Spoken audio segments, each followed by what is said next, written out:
السلام علیکم ناظرین، میں عطاء الرحمان کوہستانی ہوں اور میرے ساتھ وسیم ملک صاحب موجود ہے۔ بات کریں گے آج اڈیالہ جیل میں ایک بار پھر سے میدان سج چکا ہے اور ملاقات تو ابھی تک نہیں ہوئی ہے۔ تقریباً وقت ہے 7:40 کا اور ابھی تک تو کوئی ملاقات نہیں ہوئی ہے، چونکہ ملاقاتوں کا جو ٹائم ہے وہ بھی گزر چکا ہے۔ لیکن آج علیمہ خان نے ایک انکشاف کیا۔ انہوں نے یہ کہا کہ آفر ان کو کی گئی تھی ملاقات کے حوالے سے، لیکن انہوں نے انکار کر دیا۔ پہلے جب بات ہوتی تھی تو وہ یہی بات کرتی تھی کہ ملاقات کی کوئی آفر ہی نہیں آئی ہے۔ تو ذرا یہ معاملہ کیا ہے، اس پہ کے اوپر ڈسکس کریں گے۔ اس کے ساتھ ساتھ بات کریں گے اسپیکر ایاز صادق جو ہے وہ کہتے ہیں کہ فوج کے خلاف اگر کوئی بات ہو تو میں کسی صورت برداشت نہیں کر سکتا۔ آج محمود اچکزئی صاحب کی ایک سپیچ تھی اور اس کے بعد جو ہے وہ کافی غصے میں دکھائی تھے۔ ماضی میں پھر ایاز صادق صاحب کا کیا رول رہا ہے اور وہ فوج کے حوالے سے کیا بیانات دیتے رہے، اس حوالے سے بات کریں گے۔ وسیم ملک صاحب بہت شکریہ۔ سر، علیمہ خان کی سمجھ نہیں آ رہی، پہلے تو کہہ رہے ملاقات کی اجازت نہیں دی جاتی، جب اجازت مل جاتی ہے تو پھر وہ ملاقات نہیں کرتی۔ کیا معاملہ ہے اس کے پیچھے؟ اچھا دیکھیے، یہ گزشتہ 2 ہفتوں کے دوران اس طرح کی خبریں جو ہیں وہ سرفیس پہ آتی رہی ہیں۔ سب سے پہلے صدیق جان صاحب نے یہ دعویٰ کیا کہ شاید ایک بہن کو ملاقات کی اجازت ملی مگر انہوں نے ملاقات نہیں کی۔ اس کے بعد پھر رضوان غلزئی صاحب نے اپنے سورسز سے اس خبر کو مزید ایلیبوریٹ کیا اور دن کا بھی بتایا کہ ہفتے کے دن یہ پیغام پہنچایا گیا کہ اگر نورین نیازی صاحبہ ملنا چاہتی ہیں تو ان کی ملاقات کروا دی جائے گی۔ اور رضوان غلزئی صاحب نے یہاں تک بھی دعویٰ کیا کہ اگر بہنوں کی ملاقات کروا دی جائے اور اس کے بعد اگر وہ باہر آ کر کوئی پولیٹیکل سٹیٹمنٹ نہیں دیتی تو پھر سہیل آفریدی صاحب کی ملاقات جو ہے وہ بھی ہو سکتی ہے۔ بالکل۔ اور اس کے بعد نہ صرف وہ صحافی جو کہ پاکستان تحریک انصاف کو کور کرتے ہیں لمبے عرصے سے، ان کے ذرائع ہیں، وہ پی ٹی آئی کے ساتھ اگر کوئی انگیجمنٹ ہے تو وہ خبر دیتے ہیں۔ ایک حیران کن طور پر یہ چیز سامنے آئی کہ جن کو میں ریاستی کاسالیس کہتا ہوں، موجودہ رجیم کے بہت حامی اور لاڈلے صحافی ہیں، صحافت کم کرتے ہیں، دھمکیاں زیادہ دیتے ہیں لوگوں کو، انہوں نے بھی آ کر یہ دعویٰ کیا کہ عمران خان صاحب سے ملاقاتوں کے حوالے سے ایک پالیسی فیصلہ ہو چکا ہے اور بہنوں کی ملاقات جو ہے وہ ہونے جا رہی ہے۔ چلیں، انتظار کیا گیا، میں نے بھی آج کے دن کا انتظار کیا کہ آج منگل ہے، ملاقات ہو سکتی ہے۔ آج ملاقات آج بھی نہیں ہوئی۔ تو وہ جو خبر تھی پہلے صدیق جان صاحب نے دی، پھر رضوان غلزئی صاحب نے دی، پھر موجودہ نظام کے حامی صحافیوں نے دی۔ اس کے بعد پچھلے منگل بھی عمران خان کی بہنوں نے کہا کہ یہ خبر جھوٹی ہے، ہمارے ساتھ کوئی براہ راست رابطہ نہیں ہوا، اس خبر کی تردید کی گئی۔ حالانکہ پچھلے منگل کے دن وسیم بھائی میں آپ کو بتاؤں، پاکستان تحریک انصاف کے ایک سینئر رہنما ہے، انہوں نے مجھے بتایا کہ آج ملاقات ہونی ہے نورین نیازی کی، لیکن علیمہ خان نے اس کو ڈینائی کیا ہے۔ جی ہاں، اس کے بعد پھر ہم نے دیکھا کہ آج ایک مرتبہ پھر علیمہ خان صاحبہ نے وہاں پر پریس کانفرنس کی۔ اس پریس کانفرنس میں انہوں نے کہا کہ ہماری کوئی کسی سے بات چیت نہیں ہوئی، کوئی رابطہ نہیں ہوا، کوئی پیغام رسانی نہیں ہوئی کہ عمران خان صاحب سے ملاقات کروائی جا سکتی ہے۔ لیکن ساتھ ہی حیران کن طور پر انہوں نے 26 نمبر چنگی پر سہیل آفریدی صاحب اور عمران خان کی بہنوں نے ایک دھرنا دیا تھا۔ غالباً منگل کا دن تھا، وہ اڈیالہ جیل جا رہے تھے، وہاں روک لیا گیا انہیں۔ اس کے بعد وہ شام کو وہ سچویشن ڈسپرس ہو گیا، وہ سیٹ ان جو تھا۔ تو اس حوالے سے آج ایک انکشاف کیا ہے۔ وہ کہتی ہیں کہ اس دن بیرسٹر گور صاحب ہمارے پاس آئے اور وہ کہتے ہیں کہ اگر وہ بیرسٹر گور صاحب نے ہمیں محسن نقوی صاحب کا پیغام دیا کہ نقوی صاحب کہہ رہے ہیں کہ آپ ایک درخواست دیں اڈیالہ جیل کے سپرنٹینڈنٹ کو اور نورین نیازی صاحبہ کی ملاقات کروا دی جائے گی، لیکن ساتھ آپ انڈرٹیکنگ بھی دیں گے کہ باہر آ کر کوئی سیاسی گفتگو نہیں کریں گے۔ ٹھیک ہے۔ علیمہ خان صاحبہ کہہ رہی ہیں کہ ہم نے ان کا انکار کیا۔ اب وہ انکار کیوں کیا، وجوہات آگے چل کر اس پر ڈسکس کرتے ہیں، لیکن یہ جو انکشاف وہ خود کر رہی ہیں یہ تو پھر اس خبر کی تصدیق ہے کہ جو سہیل آفریدی صاحب کے ذریعے عمران خان صاحب کی بہنوں سے یہ رابطہ کیا گیا اور کہا گیا کہ نورین نیازی صاحبہ کی ملاقات کروا دی جائے گی ان شرائط کے ساتھ، تو پھر وہ علیمہ خان صاحبہ نے ان شرائط کو تسلیم کرنے سے انکار کیا، یعنی خبر درست ثابت ہوئی اور علیمہ خان صاحبہ ایک طرف تردید اور ساتھ ہی انہوں نے تصدیق کر دی۔ بالکل۔ اس کے ساتھ ہی پھر انہوں نے یہ ایک دعویٰ کیا اور وہ کہتی ہیں کہ جناب ملاقات جو ہے وہ اسی صورت ہوگی جب عمران خان صاحب کو ہسپتال منتقل کیا جائے گا۔ ٹھیک ہے۔ تو یہ بات بھی رضوان غلزئی صاحب نے کی تھی کہ ابھی حالیہ جو ملاقاتوں کا معاملہ تھا، پی ٹی آئی کی رابطہ کاری کی گئی تھی، تو اس میں علیمہ خان صاحبہ نے پھر 10,000 لوگوں کی کال دے دی اور کہا کہ اگر ملاقات ہونی ہے تو عمران خان صاحب کو ہسپتال میں منتقل کریں۔ تو یہ ایک سچویشن جو سامنے آئی ہے، یعنی جو خبریں پہلے صحافی اس کو رپورٹ کر رہے تھے، اس پر انہیں گالیاں پڑ رہی تھیں، برا بھلا کہا جا رہا تھا، اب علیمہ خان صاحبہ نے اس کی تصدیق جو ہے وہ آج خود کی ہے۔ اب ان کا ملاقات نہ کرنے کے حوالے سے وہ جو 26 نمبر، چونکہ مجھے ایگزیکٹلی ڈیٹ یاد نہیں ہے، لیکن اس خبر کا یا اس پیغام رسانی کا جو انکشاف کر رہی ہیں، اس میں ایک چیز جو ہے وہ میرے لیے خاصی انٹرسٹنگ ہے. دیکھیے، آپ ایک طرف کہہ رہی ہیں کہ جی ہم ملاقات اس لیے نہیں کرتے کیونکہ ایک فیصلہ ہے وہ ان فیلڈ ہے، وہ اسلام آباد ہائی کورٹ کا فیصلہ ہے اور اس میں ملاقاتوں کے حوالے سے SOPs طے کیے گئے ہیں. اگر ہم درخواست کے ذریعے ملاقات کر لیں گے تو وہ فیصلہ کہاں جائے گا؟ وہ فیصلہ اس وقت فیلڈ میں موجود ہے. بالکل. اس فیصلے کے باوجود آپ نے ملاقات کی، 7 مہینوں سے آپ کی ملاقات نہیں ہوئی. مین وائل عمران خان صاحب کا فرینڈ آف دا کورٹ کے ذریعے جو ایک رپورٹ باہر آئی جس میں ان کی 85% آنکھ کی بینائی کا ضائع ہونا، اور اس کے بعد 2 دسمبر کے بعد فیملی کی کوئی ملاقات نہیں ہوئی. بالکل. تو پھر آپ نے اس فیصلے کا اچار ڈالنا ہے. اگین میں کہہ رہا ہوں، بہت سارے لوگ اس کو وکٹم بلیمنگ کہیں گے. ہم یہ جانتے ہیں علیمہ خان صاحبہ اصول، ضابطے، آئین قانون کے لحاظ سے بالکل درست بات کر رہی ہوں گی، لیکن گراؤنڈ ریالٹی کچھ اور ہے. بالکل. پھر آپ اگر اصول و ضابطے کی بات کرتے ہیں تو پھر آپ پریشر کے ذریعے عمران خان صاحب سے ملاقات کر لیں، لوگوں کو باہر بلا لیں. وہ بھی سچویشن ہمیں نظر نہیں آتی. PTI مزاحمت اور مفاہمت کے درمیان اتنی کنفیوزڈ ہو چکی ہے کہ ملک کی سب سے بڑی سیاسی جماعت ایک مذاق بن کے رہ گئی ہے. اس سے زیادہ انفارچونیٹ کیا ہو سکتا ہے؟ اور اچھا، پھر وہ ساتھ کہتی ہیں کہ جی ہمیں یہ کہا گیا ہے کہ آپ اگر ملاقات کر لیں گے تو پھر اس کے بعد جو اس وقت پریشر ہے وہ ختم ہو جائے گا اور عمران خان صاحب کی ملاقاتیں ہمیشہ کے لیے بند کر دی جائیں گی. تو کون سا پریشر ہے؟ آپ بھی ڈیالہ جاتے رہتے ہیں، آج بھی 200-300 400 لوگ ہوں گے. گزشتہ منگل 10,000 کی کال تھی، 1500 2000 لوگ، چلیں 3,000 لوگ. تو کون سے لوگ باہر نکلے؟ نہ پریشر ہے، نہ وہ عدالتی فیصلے کا کوئی اس کے پاس رکھ رہا ہے. عدالتیں محکوم ہیں، جو انہیں فیصلہ کہا جاتا ہے وہ کر دیتے ہیں. ملٹری اسٹیبلشمنٹ آپ کے خلاف پریس کانفرنس کر چکی ہے. DG ISPR صاحب عمران خان صاحب کے خلاف 6 دسمبر اور 5 جنوری کی اتنی سخت پریس کانفرنسز کر چکے ہیں. تو سب کے بعد آپ نے تو ایک سپیس نکالنی ہے. میرے خیال میں پہلا ایجنڈا تو یہ ہونا چاہیے، یا اس میں ایک آپ کے پاس انفارمیشن کوئی ہو سکتی ہے کہ عمران خان صاحب بالکل صحت مند ہیں، ٹھیک ہے، اور انہیں اڈیالہ جیل میں قید تنہائی بھی نہیں ہے، وہ بڑا کمفرٹیبل ہیں اور وہ رہ رہے ہیں.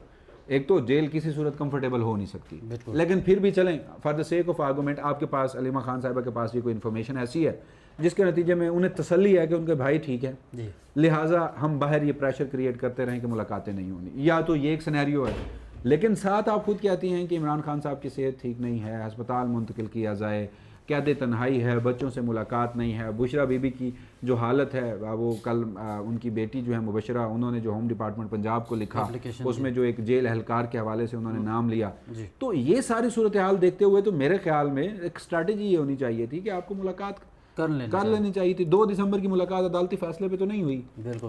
اس میں یہ تھا کہ PTI نے وربلی کمٹ کر لیا کہ ایک تو ملاقات ہوگی تو باہر آگے کوئی ڈسکشن نہیں ہوگی. اطلاع یہ تھی کہ PTI نے کنسرن کوارٹرز کو تو یہ بتا دیا لیکن انہوں نے بہنوں کو نہیں بتایا، تو وہ باہر آ کر گفتگو ہو گئی. تو وہ ملاقات بھی ایک رابطہ کاری کے ذریعے ہوئی، اب بھی وہی ہونی ہے. تو میرے خیال میں ایک چیز ہے وہ یہ کہ درخواست کی انہیں کوئی ضرورت ویسے ہے نہیں. محسن نقوی صاحب ہوں یا عمران خان صاحب کی ملاقاتوں کے حوالے سے جس نے فیصلہ کرنا ہے، ٹھیک ہے، وہ بغیر درخواست کے بھی کر سکتے ہیں. تو جو درخواست دینے کا کاغذ آ رہا ہے، جو میری اس میں سمجھ ہے وہ یہ ہے کہ اس میں پھر ایک ریٹن اسٹیٹمنٹ، ایک انڈرسٹینڈنگ کے ذریعے ملاقات کے باہر آ کر ہم کوئی سیاسی گفتگو آپ عمران خان صاحب اپنے سیاسی جماعت کو کوئی پیغام دینا چاہتے ہیں، شہباز شریف صاحب کو پہلے بھی انہوں نے کچھ القابات دیے ہیں، وہ کوئی نیا لقب دینا چاہتے ہیں، وہ کسی کے بارے میں بھی کچھ کہتے ہیں، وہ مسئلہ نہیں ہے. عمران خان صاحب ایک شخصیت کے حوالے سے جو کہتے ہیں وہ باہر آ کر جو کچھ ریپروڈیوس ہوتا ہے مسئلہ اس سے ہے.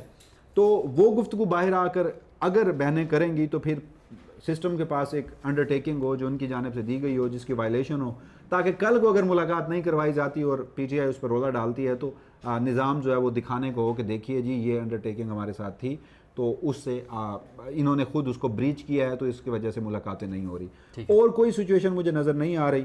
تو اس میں 2 ہی حل ہیں، یا تو پھر آپ کی جیسے سسٹم کی انا ہے، میں دوبارہ کہہ رہا ہوں، آپ کا مینڈیٹ چوری کیا گیا، آپ کی سیاسی جماعت کو دیوار کے ساتھ لگایا گیا، 9 مئی ہوا لیکن اس کو پولیٹیسائز بعد میں کیا گیا، آپ کے لوگوں کا فوجی عدالتوں میں ٹرائل ہوا، پنجاب میں آپ کے 35,000 لوگوں پہ مقدمات ہوئے، آج تک آپ کے لوگوں پہ مقدمات ہیں، آپ کے لوگ جیلوں میں سڑ رہے ہیں، PTI کے اسیران ہیں، 286 سال سزا ہو چکی ہے، عمران خان صاحب کے خلاف 300 سے زائد مقدمات ہیں، آپ کو مخصوص نشستیں نہیں دی گئی. مطلب آپ گنوانے بیٹھیں گے تو زیادتیوں کی ایک لمبی داستان ہے جو ایک سیاسی جماعت جو ہے وہ بھگت رہی ہے. یہ ساری باتیں درست ہیں, لیکن جب گراؤنڈ ریالٹی آپ دیکھتے ہیں تو اس میں تو میرے خیال میں اگر آپ کے پاس, اگین میں کہہ رہا ہوں, اگر علیمہ خان صاحبہ کے پاس یہ اطلاعات نہیں ہیں کہ عمران خان صاحب بالکل ٹھیک ہیں, صحت مند ہیں, انہیں اندر کوئی مسائل نہیں ہیں, وہ کمفرٹیبل ہیں, تو پھر چلیں آپ کا یہ ایک ہو سکتا ہے کہ آپ اصول پہ کہیں کہ جی ہم عدالتی فیصلے پہ ملاقات کریں گے, کسی انڈرسٹینڈنگ کے بعد ملاقات نہیں کریں گے. لیکن اگر سچویشن اس سے الگ ہے تو میرے خیال میں پہلی پریورٹی خاندان کی 7 مہینے ہو چکے ہیں, ایک ملاقات ہونی چاہیے, وہ جس انداز میں بھی ہوتی ہے. ٹھیک ہے, بات کریں گے. وہ آج قومی اسمبلی کا اجلاس تھا اور وہاں پر اسپیکر ایاز صادق صاحب کافی بڑھ کے انہوں نے کہا کہ فوج کے خلاف میں کوئی بات نہیں سن سکتا. حالانکہ ماضی میں دیکھا جائے تو یہ وہی ایاز صادق صاحب ہے جو قومی اسمبلی میں کھڑے ہو کے یہ بات کرتے تھے کہ جو آرمی چیف ہے وہ آئے باجوہ صاحب کے حوالے سے, اس کی ٹانگیں جو ہے وہ کانپ رہی تھی اور اس طرح کے بیانات ماتھے پہ پسینہ. ہاں, اور تو پھر اب کیا ہوا ہے ایاز صادق صاحب کو, اپوزیشن میں ہوتے ہیں تو پھر تو دیکھیے ایک انفارچونیٹ سی بات ہے, اپوزیشن کی تقریر ہوتی ہے اس کو ایئر نہیں کیا جاتا. ٹھیک ہے, پہلی مرتبہ ایسا ہوا ہے کہ جو پارلیمنٹ کا وہ جو ایک یوٹیوب چینل ہے جہاں پر ارکان پارلیمنٹ کی تقاریر جو ہیں وہ نشر ہوتی ہیں, اس میں اپوزیشن کی تقریر نشر ہی نہیں کی جاتی, یا ریکارڈڈ ہوتی ہے, یا بعض اوقات وہ چینل ہی کچھ دن تو گم ہو گیا تھا, وہ دوبارہ پھر منظر عام پہ آیا, اس میں پھر چیزیں ریکارڈڈ ڈالی جاتی ہیں. یہ پہلی مرتبہ ہوا. ایاز صادق صاحب کے دور میں ان کو یہ بھی کریڈٹ دیجیے, اس میں بھی یہ ہوتا ہے کہ اسپیچ کوئی اور کر رہا ہوتا ہے, وائس کسی اور کی چل رہی ہوتی ہے, تو جان بوجھ کے اس طرح کی حرکتیں کی جا رہی ہیں. اور پھر ایاز صادق صاحب کو کریڈٹ دیجیے کہ یہ ان کے دورے وہ کسٹوڈین آف دا ہاؤس ہے نا, وہ کہا جاتا ہے کہ مقدس پارلیمان مقدس اس صورت میں ہی ہوگا کہ جب الیکشن ہی غیر متنازع ہو, جب اس طرح کے انتخابات ہوں اور اس میں بیٹھے ایسے لوگ ہوں جہاں پر آئینی ترامیم اس انداز سے ہو رہی ہوں, لیجسلیشن اس انداز میں ہو رہی ہو, وہ ٹیلی کام کی جو گزشتہ دنوں میں ایک اسکینڈل منظر عام پہ ہے وہ سب, تو اس صورت میں پارلیمان کسی صورت مقدس مجھے تو اس صورت میں نظر نہیں آ رہا کہ جب اس کا کسٹوڈین جو ہے اسے مسئلہ نہیں ہے کہ کبھی اس کو تالے لگ جاتے ہیں, کبھی وہ ایک پولیس ایس ایچ او جو ہے وہ ایاز صادق صاحب کے اوپر بھاری پڑ جاتا ہے. ویگو ڈالوں میں نقاب پوش سویلین ایجنسیز کے لوگ اس میں داخل ہوتے ہیں, وہ ارکین پارلیمنٹ جو کہ ووٹ لے کر آئے ہیں پاکستان تحریک انصاف سے, انہیں گھسیٹتے ہوئے وہاں سے لے کر جاتے ہیں اور اس کی آج تک انکوائری نہیں ہوتی, وہ بند کمروں میں چلا جاتا ہے. تو پھر جو اجگزئی صاحب کہتے ہیں کہ یہ ایک حوالدار, انہیں وہ ایاز صادق صاحب کو حوالدار کا لقب انہوں نے دیا ہوا ہے, تو پھر میرے خیال میں درست کہتے ہیں. تو یہ ایک سچویشن ہے, انتہائی انفارچونیٹ سچویشن ہے. تو جب یہ سب کچھ ہو رہا ہو تو ایسے میں پھر یہ بھی ایک آپ اور میں اگر یہاں پر بیٹھ کر اس وقت بات کریں گے نا کہ کشمیر کی گراؤنڈ ریالٹیز کو صرف رپورٹ کر دیں, آپ اپنی رائے نہ دیں, آپ صرف کہیں کہ یہ ہو رہا ہے. Doctor morning Baloch, BYC Baloch عوام, ان کے ساتھ یہ ہو رہا ہے, پختونخوا میں یہ ہو رہا ہے, ٹھیک ہے, تو آپ کو سمجھا جائے گا آپ فوج مخالف ہیں, ریاست مخالف ہیں, عدلیہ مخالف ہیں. تو اب تو آپ اگر کشمیر کی جب بات مولانا فضل الرحمان صاحب نے بھی کی, محمود اجگزئی صاحب نے بھی کی, تو جب آپ کشمیر کی بات کریں گے تو وہ فوج مخالف کیسے ہے, وہ عدلیہ کے مخالف کیسے ہے. آپ بلوچستان کی بات کریں گے, آپ اس ملک میں ہونے والی انسانی حقوق کی سنگین پامالیوں کی بات کریں گے, آپ ابیوز آف پروسیس کی بات کریں گے, آپ جب آئین اور قانون کی بات کریں گے تو پھر اس طرح کی باتیں ہوں گی. تو میرے خیال میں وہ اچگزئی صاحب نے تقریر کر لی تھی اور اس کے بعد انتہائی غیر ضروری چیز تھی, وہ شاید اپنی ان کے اوپر بھی یہ الزام تو ہے نا برحال مبینہ طور پر کہ وہ بھی شاید کسی فارم 47 کے ذریعے ہی آئے ہیں. تو آخری فارم 47 آپ نے بول دیا تو یاد آ گیا, آج شہباز شریف صاحب تقریر کر رہے تھے, بتا رہے تھے کہ اگر ہم فارم 47 کے تھرو آئے, دھاندلی ہوئی ہے تو پھر 2018 میں بھی ہوئی تھی. PMLN کا یہ موقف تھا کہ 2018 میں دھاندلی ہوئی, ٹھیک ہے, عمران خان صاحب کو جتوایا گیا, باجوہ صاحب اور فیض صاحب نے کردار ادا کیا, اسی بنیاد پر بلاول بھٹو زرداری صاحب ہوں, اس وقت PDM بنی اور ان کا پورا ایک الائنس تھا اور ان کا ایک موقف تھا.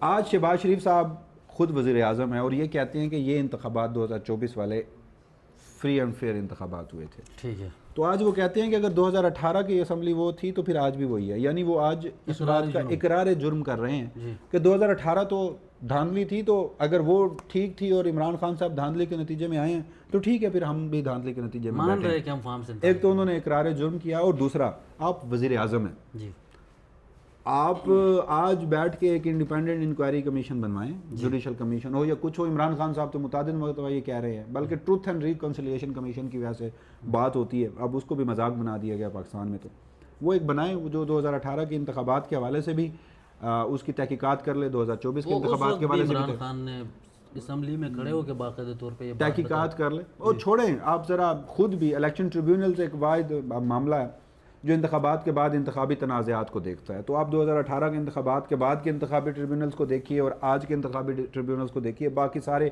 ڈائمینشنز کو چھوڑ دیجیے تو آپ خود بھی دودھ کا دودھ اور پانی کا پانی کر سکتے ہیں. لیکن میرے خیال میں پاکستان تحریک انصاف کو اس پہ ایک پریس کانفرنس کرنی چاہیے اور کہنا چاہیے کہ ہم وزیر اعظم صاحب کے اس مطالبے کی پرزور حمایت کرتے ہیں، اور وہ ساتھ یہ کہیں کہ ایک آپ ٹروتھ اینڈ ریکنسیلیشن کمیشن بنائیں. اس سے بہتر کون سی بات ہو سکتی ہے؟ آپ اس وقت ملک کے چیف ایگزیکٹو ہیں، سب سے بڑے آئینی عہدیدار ہیں، بسم اللہ کیجیے. وہ کہہ رہے ہیں نا کہ بات پھر دور تک جائے گی، تو دور تک جائے گی تو بہتری ہوگی.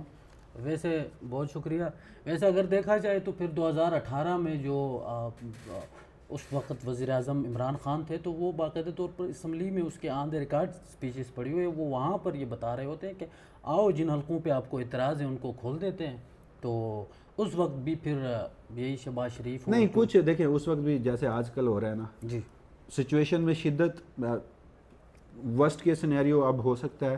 اس وقت بھی کوئی آئیڈیل نہیں تھی. وہ ڈپٹی اسپیکر قاسم سوری صاحب تھے، ٹھیک ہے، وہ 4 مہینے ایک اسٹے آرڈر پہ ڈپٹی اسپیکر رہے ہیں، 4 سال.